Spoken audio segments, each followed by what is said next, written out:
दोस्तों, स्वागत है आपका हमारे चैनल में। कहानी सुनने से पहले चैनल को सब्सक्राइब बिल्कुल मत कीजिए। पहले कहानी सुनिए, अच्छी लगे तो उसके बाद सब्सक्राइब कीजिए। आज की कहानी है पुराना प्यार। सड़क के उस ओर से आता जुलूस दीनानाथ बनर्जी लेन के बाईं तरफ अचानक से मुड़ गया था।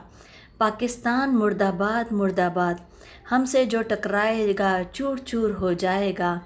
मीता बनर्जी के कमरे की लंबी बड़ी खिड़कियों के कांच भी जैसे अभी पल पल बढ़ते शोर की गरज से सहम गए थे।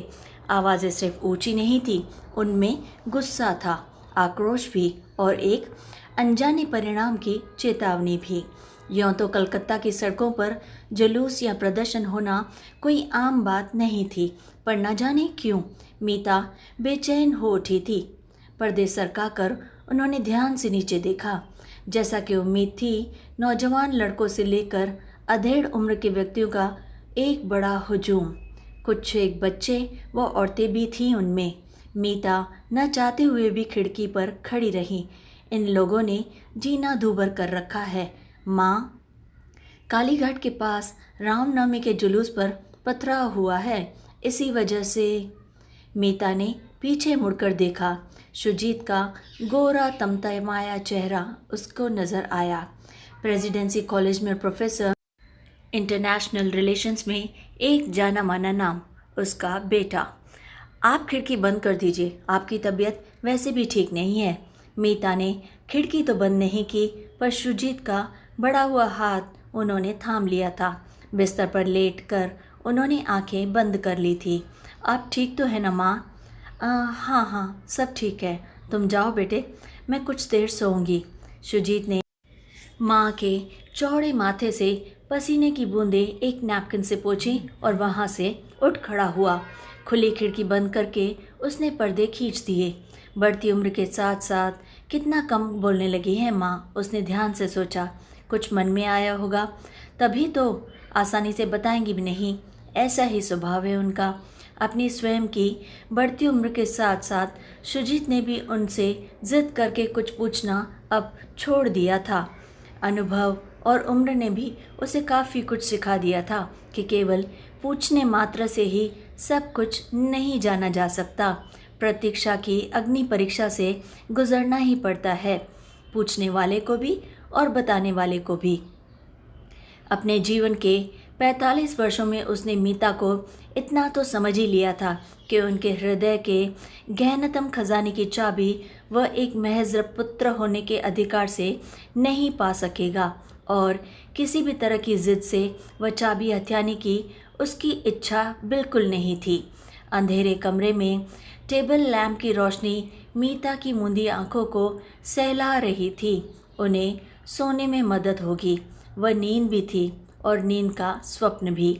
जागृत अवस्था नहीं थी तो सुप्तावस्था भी नहीं थी। क्यों? मीता ने सोचा। क्यों ऐसे नारों को आसानी से झेल नहीं पाती वे? क्यों मन की सारी तहें उथल पुथल होकर फूहड़ हाथों से बंधी गठरी की तरह खुल खुल जाती हैं? अनजानी ही आंखें और कसकर बंद कर ली मीता ने। हैरत थी, बंद करते ही सारा का सारा मंजर साफ साफ दिखाई देने लगा। ढाका, उन दिनों के ईस्ट पाकिस्तान का आबाई शहर। शहर के बाहरी छोर पर बना वह खूबसूरत खुला सा बंगला, जिसकी ऊंची दीवारों के पार चाह कर भी नहीं झांका जा सकता, इतनी ऊंची दीवारें थी। करीब 7 बरस की थी मीता जब वे इस घर में आए थे। 1947 के विभाजन के बाद जब बंगाल का एक बड़ा हिस्सा ईस्ट पाकिस्तान बना, तो बंगालियों को ये चुनने की पूरी आज़ादी दी गई थी कि वे हिंदुस्तान के साथ आना चाहेंगे या फिर पाकिस्तान के साथ। स्वाभाविक तौर पर बंगाली हिंदुओं ने हिंदुस्तान में ही आना चाहा, पर मीता के पिता जो रंगपुर इलाकों में सब जज थे, उन्होंने किसी कारण से ढाका की तरफ जाने का निर्णय बना लिया था। मीता को आज भी याद है सियालदह स्टेशन पर जाती हुई गाड़ियों का हुजूम, ढेरों आदमियों का रेला, एक बेहद लदे हुए कोच में दादी, माँ और माँ के साथ बैठी छोटी सी मीता। माँ के आंसू थम ही नहीं रहे थे।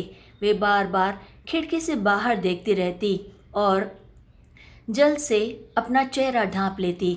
आज इतने बरस बाद भी मीता उन आंसुओं का सागर बिल्कुल नहीं भूल पाई है।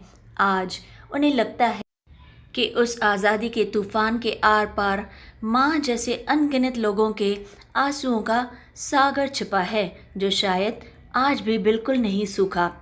चिट्टगोंग में 8 बरस की उम्र में पहली बार स्कूल गई थी मीता। यह दुनिया काफ़ी नई थी उनके लिए। बंगला बोलती, खुश शक्ल मुसलमान लड़कियां, बेहद सभ्य, नरम और प्यार करने वाले उस्तानियाँ। यह दुनिया पटन मीता की नज़र में सिर्फ स्कूल की दुनिया ही नहीं थी, हिंदू मुसलमान होने की विसंगतियों से बिल्कुल परे। और ऐसा भी नहीं कि मुसलमान शब्द से वह बिल्कुल अनजानी रह पाई थी। पिता के दफ्तर के बाहर, घर पर निरंतर होती बहस, बोलचाल में, सब में यह शब्द बार बार उभरता रहता था। पर नन्ही मीता को शायद उस शब्द का मर्म केवल छूकर गुजर जाता था। उनके लिए बंगला घर की भाषा थी, उर्दू और अंग्रेज़ी उसके स्कूल की। यहाँ तक कि दीनियत की भी प्रारंभिक शिक्षा उन्हें मिली थी। यहाँ कोई ऐसी बात नहीं थी जो उनके बाल मन को बुरी तरह से झंझोड़ कर बुरा बना सके। स्कूल की सखियों का साथ घर तक भी चला आता था। ना तो मीता की माँ और ना ही उनकी 2 प्रिय सहेलियाँ फरा और फहमीदा की माँ ने कभी भी बच्चों में भेदभाव बरता था। माछेर छोल उन्हें बहुत प्रिय था, बिरयानी मीता को, और साथ ही बढ़ रही थी किताबों की दुनिया से नज़दीकियाँ। यही था उनके बचपन की पढ़ाइयों का दौर। टिप टिप भड़ाम, छोटी छोटी बूंदें मेघों की छाती फाड़कर धरती को बुरी तरह नहला रही थी। काला डरावना आसमान, पल पल बढ़ती बारिश और नन्हे नन्हे बस्ते सीने से चिपकाए 2 सखियाँ, मीता और फहमीदा। मीता, हम दौड़कर घर पहुँच सकते हैं, चल जल्दी आ जा, फहमीदा ने भीगी पलकें झपकाते हुए उससे कहा था। पर मेरा घर तो काफ़ी आगे है, बीच का कच्चा रास्ता फिसलन से भर गया होगा, मैं कैसे घर जाऊंगी? अरे मेरे घर रुक जाना ना, इसमें कौन सी बड़ी बात है, शाम को परवेज़ भाई तुम्हें घर छोड़ आएंगे। मीता की गुलाबी ढाकाई साड़ी निचुड़कर हाथों का रुमाल बन गई थी। फहमीदा की बात मानने के सिवा उसके पास कोई चारा नहीं था। दोनों सखियों ने बस्ते अपने सिर पर धरे, हथेलियां कस कर थामी और भाग पड़ी घर की ओर। करीब 1.5 मील की दूरी पर बड़ी हवेली थी, खान साहब का घर, जहां मीता और फहमीदा की हंसी से गुलजार हवेली की दीवारें खिलखिलाती रहती थी। मीता के लिए एक बड़ा ही ज़बरदस्त आकर्षण था खान साहब की लाइब्रेरी, जो दीन दुनिया के जाने माने लेखकों की किताबों से अटी पड़ी थी। बेहद अच्छी अच्छी किताबें वहाँ पड़ी हुई थी। फहमीदा को किताबों का उतना शौक था नहीं, पर मीता के साथ जब वह भी लाइब्रेरी की धूल फांकती तो खान साहब के चेहरे पर मुस्कुराहट तैर जाती थी। वे रिवायती मुसलमान तो थे ही, पर लड़कियों की शिक्षा के लिए ज़बरदस्त हिमायती भी थे। उन दिनों के कई कन्या विद्यालय और समाज सुधार की संस्थाओं से वे जुड़े हुए थे। मीता के पिता भी एक जिम्मेदार ओहदे पर तो थे ही, पर उससे आगे या उससे परे कुछ करने की इच्छा या समय उनके पास बिल्कुल नहीं होता था। खान साहब के घर का माहौल मीता को बहुत ज़्यादा भाता था। वह वहाँ जाकर बेहद खुश रहती थी। फहमीदा की अम्मी व फूफियाँ बुर्का पहनती थी, पर उन्हें हिजाब पसंद नहीं था, तो किसी ने उन्हें मजबूर भी नहीं किया था। भाई लोग पढ़ाई में भी उनका साथ देते थे और खेलकूद में भी, जबकि मीता को अपने बड़े भाइयों से हमेशा एक डर सा लगा रहता था। वे कलकत्ता में रहकर वकालत पढ़ रहे थे, घर पर कम ही आते थे। फहमीदा को वे अक्सर अपने बड़े भाइयों पर हुक्म चलाते हुए देखती रहती थी। कभी कोई किताब लानी हो, कहीं जाना हो, या फिर महज दुपट्टे ही क्यों न रंगवाने हो, वे अपने भाइयों पर अच्छा खासा हुक्म चलाती थी। उस दिन भी जब दोनों सहेलियां घर पहुंची तो परवेज़ भाई दरवाजे पर ही मिल गए। भाईजान, जल्दी गेट खुलवाइए। अरे अंदर आओ, कितना भीग गई हो तुम दोनों। सहमी हुई मीता ने साड़ी और कस के निचोड़ी और चप्पल कोने में वहीं पर उतार दी। मीता, फ़हमीदा अंदर भागते हुए ज़ोर से चिल्लाते हुए बोली, जल्दी ऊपर आओ, मेरे पीछे पीछे आ जाओ, कपड़े बदल लेंगे हम दोनों। सदा की बेखबर उसकी सहेली ऊपरी मंजिल तक दौड़ लगा चुकी थी। मीता बेहद संकोच महसूस कर रही थी अपने भीगे कपड़ों में। पीछे पीछे चलते परवेज़ की नज़रें उन्हें अपने पीठ से चिपकी हुई मालूम हो रही थी।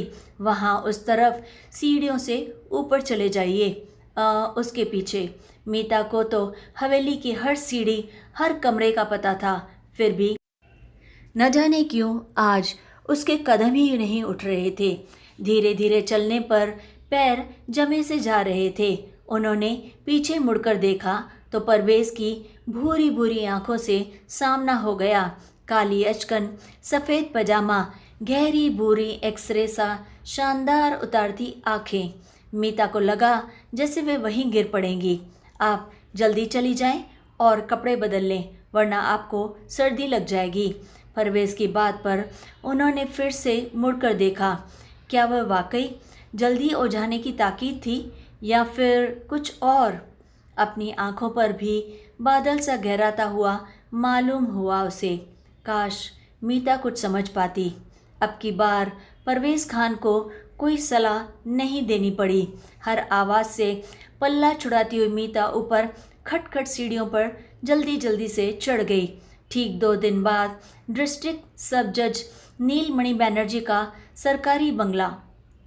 खुली पाटदार खिड़कियों पर ढके ढाकई मलमल के पर्दे और चौड़े पाटदार बिस्तर पर बुखार में तपती हुई मीता।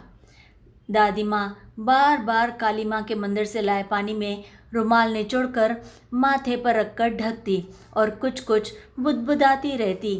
फ़हमीदा परवेज़ के साथ उनके पास आई थी, सहेली की खैरियत पूछने।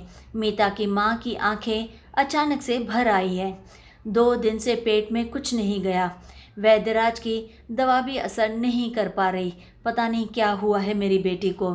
ठाकुर माँ, आप परवेज़ भाई को चेकअप करने दें। उनकी डॉक्टरी का आखिरी साल है, वे ज़रूर मीता को ठीक कर देंगे। ठाकुर माँ ने सहमति में सिर हिला दिया था। परवेज़ ने नब्ज़ पकड़ते ही मामला समझ लिया था। निमोनिया दस्तक दे चुका है। कम से कम मीता की ठंड में फट पड़ी पसलियों को अब जल्द से जल्द संभाला था अंग्रेज़ी दवाइयों के गरम जरह बख्तर ने, फ़हमीदा के प्यार ने और परवेज़ खान की नज़र ने।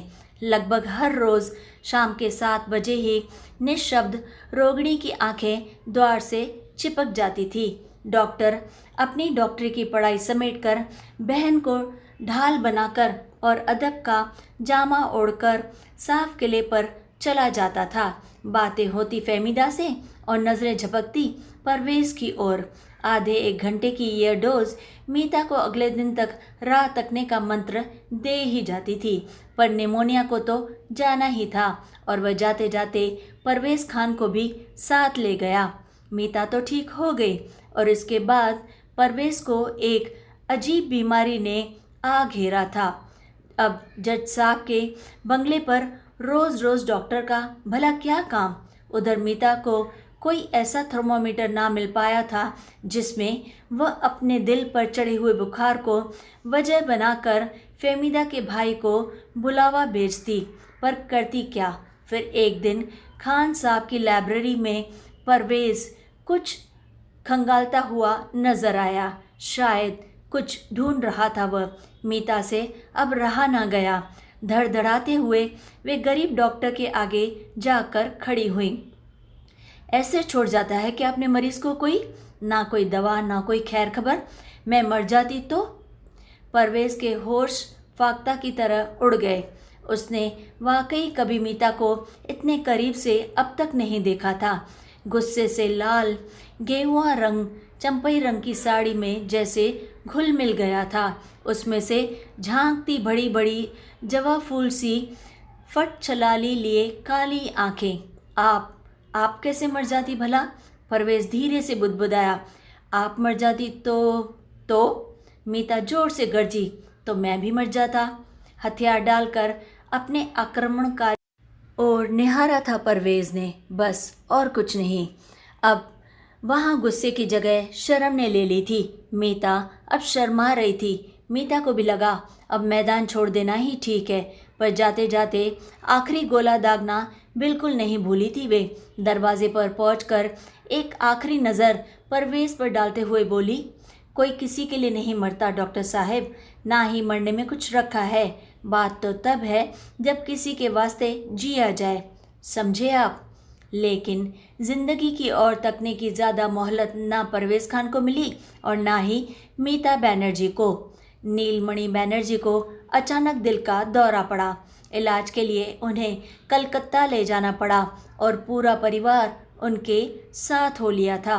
कलकत्ता में नीलमणि को वापस ढाका नहीं आने दिया, सीधा ईश्वर के पास ही दे दिया। शायद यही उनकी नियति थी। मीता की माँ ने वहीं अपने 2 बड़े बेटों के साथ ही रहने का अब निश्चय कर लिया था। उन्हें वापस ढाका नहीं आना था और वैसे ठीक भी था। अनजान शहर, अनजान लोगों के बीच बूढ़ी दादी माँ और 3 युवा होते बच्चों के साथ कैसे रहती भला वे? बचपन की ही तरह 16 मीता से किसी ने नहीं पूछा कि क्या तुम वापस जाना चाहती हो, और ना ही वे कह पाई कि उनका घर छूटा जा रहा है, साथ ही आने वाली जिंदगी का वह सपना भी जिसे उन्होंने थोड़ी देर के लिए जिया था, जिसे वे पूरी तरह देख भी नहीं पाई थी। कलकत्ता में कॉलेज में दाखला ले लिया था मीता ने, और ढाका की यादें फ़हमीदा को लिखी चिट्ठियों में सिमट गई थी। फ़हमीदा के हर खत में परवेज़ का जिक्र ज़रूर होता था। वे उसके बारे में कोई न कोई बात ज़रूर लिखती थी। भाई को डॉक्टरी में गोल्ड मेडल मिला है, भाई आगे की पढ़ाई के लिए लंदन जा रहे हैं, आदि आदि।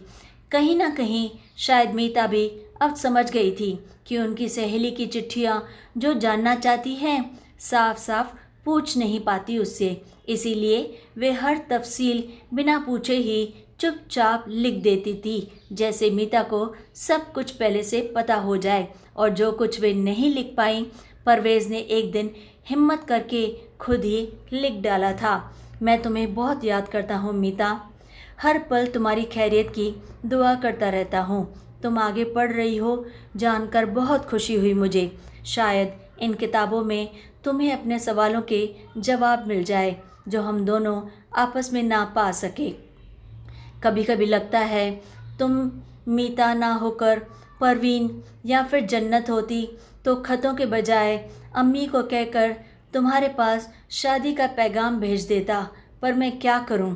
मैं अब्बू से अब भी बात कर सकता हूं, पर वे भी मेरी तरह से मजबूर हो जाएंगे। तुम तो यह बात अच्छे से जानती हो, तुम्हारी माँ और दादी माँ हमें समाज से अलग थलग होते नहीं देख पाएंगी। हमारे रिश्ते में प्यार की जगह हमसे ज़्यादा मजबूरियाँ और दुराव छिपाव हावी हो जाएंगे। समझौते रह जाएंगे, प्यार बिल्कुल नहीं रह जाएगा। मैं अगले महीने लंदन जा रहा हूँ। जिन बीमारियों का इलाज ढूंढा जा सकता है ज़रूर ढूंढने की कोशिश करूँगा, और जो कुछ भी लाइलाज हैं दुआ करूँगा कि अल्लाह ताला उन्हें भी सब के लिए ठीक कर दे, कि उनके हल भी जल्द से जल्द मिल जाएं। आगे के शब्द मीता के आंसुओं में घुलकर धुल गए थे। वह इससे आगे पढ़ ही नहीं पाई। दादी माँ ने काफ़ी दिनों से मीता की माँ को चेताना शुरू कर दिया था उनके विवाह के बारे में। आखिर उनकी उम्र हो चली थी, सो वह भी दिन जल्दी ही आ गया। सोमेश्वर भट्टाचार्य हर लिहाज से आदर्श पति साबित हुए थे। समृद्ध घर, खानदान, पढ़ाई लिखाई, तहबीज़ तमीज़ से लबरेज। बड़ी बात यह थी कि मीता को भी उन्होंने अपनी चुनी राह पर चलने की हर संभव आज़ादी दी थी। मीता भट्टाचार्य ने एमए तक पढ़ाई भी की थी, गृहस्थी की जानलेवा जिम्मेदारियों से यथासंभव मुक्ति पाई और यहाँ तक कि कभी कुछ भी नहीं बताना चाहा सोमेश्वर को तो उन्होंने बताने को मजबूर भी नहीं किया था। ऐसे साधु व्यक्ति को पति रूप में पाकर मीता को कभी कभी अपने ईश्वर की सत्ता पर विश्वास हो ही जाता था और यह विश्वास और मजबूत हुआ था शुजित को पुत्र रूप में पाकर। भावना संपन्न माँ का बुद्धिजीवी पुत्र था शुभो। माँ के हर विचार, हर इच्छा को मान लिया था उसने, केवल यह जानकर कि मीता अब दोबारा बंगाल की धरती नहीं छोड़ना चाहेंगी। न्यूयॉर्क यूनिवर्सिटी की नामी फेलोशिप छोड़कर कलकत्ता में ही घर बनाया था उसने। सॉल्ट लेक का वह फ्लैट खूबसूरत तो बहुत था और होगा भी, यह जानकर कि वह केवल मीता की भावनाओं को समर्पित है, मीता के नज़र में अनमोल हो जाता था। बहू लतिका भी अमेरिका में पढ़ी लिखी अभिजात्य महिला थी। पति और सास की इस भावनात्मक ट्यूनिंग पर कभी भी सवाल नहीं उठाए थे उसने। यही देखकर मीता उसकी बेहद ज़्यादा कृतज्ञ हो उठी थी और उसकी चहेती थी वह। आज भी माँ को अनमनस्क देखकर शुभो काफ़ी देर तक मीता के पलंग के पास कुर्सी डालकर बैठा रहा था। कुछ देर बाद मीता की नींद टूटी तो पाया कि शुभो उन्हीं को एकटक देख रहा है। तुम गए नहीं बेटा? नहीं माँ, तबीयत ठीक है अब। हाँ, तबीयत को क्या होना है बेटा? जुलूस देखकर बहुत घबरा गई थी ना, इसीलिए पूछ रहा हूँ मैं आपसे। हाँ शुभो, हालांकि कोई पहला या आखिरी जुलूस तो नहीं है जो इस तरह घबराऊँ आपको परेशान कर देता है ना माँ। यह हिंदू मुसलमान विवाद, सच बताइए। पर माँ, अब तो यह रोज़मर्रा का हिस्सा बनता जा रहा है ना, फिर क्यों परेशान होती हो? शुभो, इतनी उम्र बिना विवाद देखे गुजरी हो ऐसा तो बिल्कुल नहीं है बेटा, पर इतना जहर, इतनी नफ़रत देखकर लगता है आज़ादी के इतने वर्ष बाद क्या किया आखिर हमने। माँ, हमारी उदारता को हमारी कमज़ोरी समझ लिया जाता है। हाँ, लेकिन उदार न रहकर असहिष्णु हो जाना, जानलेवा हमलों पर उतर आना, ये कैसी ताकत है बेटा? माँ, जो लोग विवाद के बीचों बीच होते हैं वे सब कुछ भुगतते भी हैं और वैसे ही उत्तर भी देते हैं। हम तुम तो महज दर्शक हैं, बाहर के लोग। विवाद का मर्म समझो शुभो। किसी ने क्या खाया, क्या पहना, क्या कहा, यह हमले या हत्या का विषय क्यों बनता है भला? विवाद पैदा नहीं होते, पैदा किए जाते हैं, उन्हें हवा दी जाती है और उनके निष्कर्षों को अपनी सुविधा अनुसार तोड़ा और मरोड़ा जाता है। विवाद पहले भी एक छोटे तबके द्वारा बड़े जनसमूह को काबू करने का हथियार थे और आज भी हैं। कोई नहीं समझता कि नुकसान किसका होता है और कितना होता है। शुभो एक टक देख रहा था अपनी माँ की ओर। बंगला साहित्य में पोस्ट ग्रेजुएट है मीता, फिर सामाजिक अर्थ अनर्थ पर इतनी समझ कहाँ से पाई थी उन्होंने? मीता लगातार कहती रही, प्रजातंत्र की सबसे बड़ी मुश्किल यही है कि यह समूह की ताकत से चलता है। उस समूह में जन की असली ताकत कहीं खो जाती है। सामाजिक संस्थाएं विकृत होती जाती हैं और समाज का स्वरूप भयावह हो जाता है। जनमानस को जब तक यह बात समझ आती है तब तक पछतावे की घड़ी पूरी तरह से बीत चुकी होती है। शुभो ने मीता को फिर से पलंग पर लेटा दिया। आप थक जाएंगी माँ, समझ रहा हूँ आपकी बात, पर ऐसी चेतना आते समय लगेगा, हमें काफ़ी समय लगेगा। काफ़ी युवा प्रजातंत्र है हमारा, एक तरह से शैशव काल में। इसे विसंगतियों से ऐसे ही जूझना होगा, प्रौढ़ और समृद्ध होने से पहले। मीता मन ही मन थोड़ी बहुत शांत हुई। शुजित की बातों में एक पुरानी छवि उभरी, शांत, संयत और समझदार। परवेज खान के खत का अर्थ भी शायद यही था। समाज के विरुद्ध जाकर एक दूसरे को अपनाने से एक दूसरे को खो बैठते थे शायद। परवेज की समझ को शायद उसी पल अपने दिल के गर्भागृह में छुपा देना चाहिए था। मीता ने छुपा भी लिया था। उसी से जन्मा है सामने बैठे पुरुष का अक्स। उसमें मीता के लिए भी स्थान है, लतिका के लिए भी, आसपास निरंतर उभरती शांत अशांत विचारधाराओं के लिए भी। वह इस नीड़ को बिखेरने नहीं देगा। यह सोचकर मीता को लगा उनका प्रेम व्यर्थ नहीं गया। वह तो इसी हवा में सांस ले रहा है और नीलकंठ की तरह सारा विष पी लेगा ताकि मीता सुख की नींद सो सके। शुजीत ने उठकर खिड़की दोबारा खोल दी। बाहर वातावरण अब पूरी तरह शांत था और हवा भी। तो दोस्तों, कैसी लगी आपको ये कहानी? अगर अच्छी लगे तो अब जाकर चैनल को सब्सक्राइब ज़रूर करें और हाँ, हमें कमेंट्स में अपनी राय बताना बिल्कुल बिल्कुल ना भूलें ताकि हम आपकी पसंद की कहानियाँ आपके लिए ला सकें। और फिर लाइक, शेयर एंड सब्सक्राइब।